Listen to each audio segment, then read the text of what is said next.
Ito na ang Minnesota Timberwolves, gumagawa na ng adjustments para sa Game 3. Mukhang matinding bakbakan ang aabangan natin. Pero bago yan, maaari namang magbago ang takbo ng serye ng Warriors kontra Rockets. Depende na nga lang sa magiging resulta ng MRI ni Jimmy Butler. Si Butler kasi ay nagtamo ng pelvic contusion sa Game 2 matapos bumagsak ng matindi sa unang quarter. Kung lumabas kasi na minor lang ang injury, posibleng makabalik pa siya sa Game 3 or Game 4 depende sa bilis ng kanyang recovery. Pero kung malala ang resulta tulad ng fracture, maaaring hindi na natin siya makita sa buong serye o posibleng kahit sa buong playoffs pa.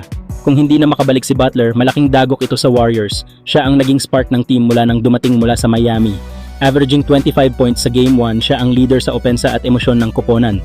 Sa pagkawala niya, kailangan mag-step up sina Draymond, Kuminga at maging si Brandon Podziemski. Pero ang tanong, kaya ba nila punan ang butas na iniwan ni Jimmy? Kung hindi, baka ang Rockets ang makalamang at makausad sa next round.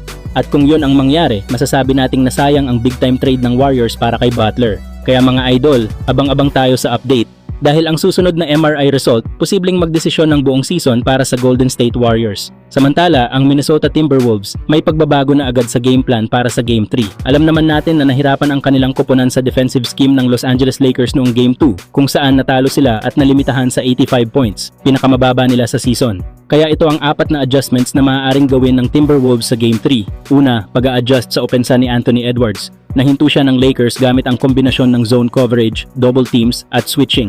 Ayon pa kay Edwards, na-confused siya sa depensa, kaya bumaba ang shooting niya at hindi siya masyadong nakaambag. Pangalawa, pagpapalakas ng perimeter shooting. Sa Game 2, 5 out of 25 lang ang 3-point shooting nila. Kung mapapabuti nila ito, mabibigyan nila ng mas maraming espasyo si Edwards para umatake. Pangatlo, kontrolin ang transition defense. Isa sa mga naging problema ng Timberwolves ay ang mabilis na transition offense ng Lakers. Para maiwasan ito, dapat mabilis silang magbalik sa depensa at harangin ang fast breaks ng Lakers. Pang-apat, pagpapalakas ng bench contribution.